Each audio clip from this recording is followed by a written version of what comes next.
আজ আমি জীবনে প্রথমবার কালাই রুটি বানাবো। আমি যেহেতু রাজশাহীর মেয়ে আর আমার কাছে কালাই রুটি অনেক ফেভারিট। গ্রামের বাড়িতে থাকলে এতদিন হয়তো অনেকবার কালাই রুটি খাওয়া হয়ে যেত, কিন্তু যেহেতু আমরা এখন শহরে আছি তাই বাসা থেকে আটা না পাঠানো পর্যন্ত আমাদের তো আর কালাই রুটি খাওয়ার কোনো উপায় নেই। আপনারা তো সবাই জানেনই যে কয়েকদিন আগে আমার যা মিতালি আর দেবর রিফাত আমাদের এখানে বেড়াতে এসেছিল, আর ওরাই আমাদের জন্য সাথে করে একটু কালার আটা নিয়ে এসে, আর তা দিয়েই আমি আজকে রুটি বানাবো। সেজন্য প্রথমে ভর্তা তৈরি করার জন্য পেঁয়াজ, মরিচ আর ধনেপাতা রেডি করে নিই। আর এদিকে দেখেন আমি গ্যাসে বেগুন পুড়িয়ে নিয়েছি। যেহেতু আমাদের এখানে মাটির চুলা নেই তাই আমি গ্যাসেই বেগুন পুড়িয়ে নিয়েছি। এরপর আটা মাখিয়ে নিই।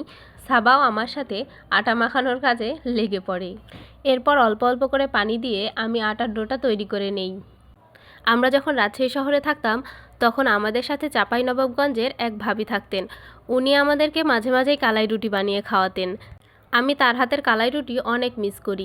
আমি রুটি বানাতে বসলেই সাবাও তার বেলুন পিড়া নিয়ে আমার সাথে বসে পড়ে রুটি বানাতে। দেখুন ও আমার সাথে সাথে কি সুন্দর করে রুটির আটাগুলো সেরে নিচ্ছে। কালাই রুটির উৎপত্তি রাজশাহীর চাঁপাইনবাবগঞ্জে। সেখানকার মানুষেরা দুই হাতের মাঝখানে আটা নিয়ে চেপে চেপে খুব সুন্দর করে রুটি তৈরি করে ফেলে। তবে আমি আমার শাশুড়িকে দেখেছি সাধারণ রুটির মতো করেই কালাই আটারও রুটি বানাতে, আর আমিও আজকে তার মতো করেই ট্রাই করছি। আমি একটু দেরি করেই রুটি বানাতে বসেছি যাতে সাবার বাবা অফিস থেকে এসে গরম গরম রুটি খেতে পারে। কালাই রুটি গরম গরম খেতেই বেশি মজার। যেহেতু আমি আজ প্রথমবার কালাই রুটি বানাচ্ছি তাই আটার পরিমাণটা বুঝতে পারিনি। আটা নেওয়া বেশি হয়ে গেছে বুঝতে পেরে আমি একটু করে আটা কমিয়ে নেই।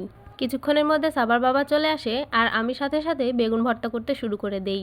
বেগুন ভর্তা করার জন্য প্রথমে বেগুনের খোসাগুলো সুন্দর করে ছিলে নিয়ে কাঁচামরিচ, পেঁয়াজ আর ধনেপাতার সাথে লবণ, সরিষার তেল আর শুকনো মরিচ দিয়ে ভালোভাবে মাখিয়ে নিই।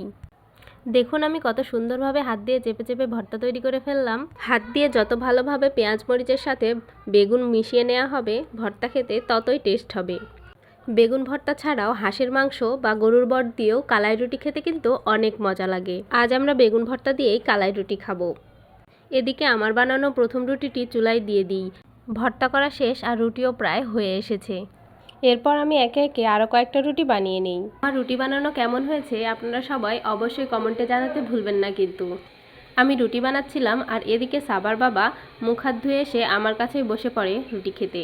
এরপর সাবা তার ভাইয়া ভাবিকেও ডেকে আনে রুটি খাওয়ার জন্য, আর তারপর আমরা সবাই মিলে একসাথে বসে রুটি খাই। আজকের ভিডিও এ পর্যন্তই। ভালো থাকবেন সবাই।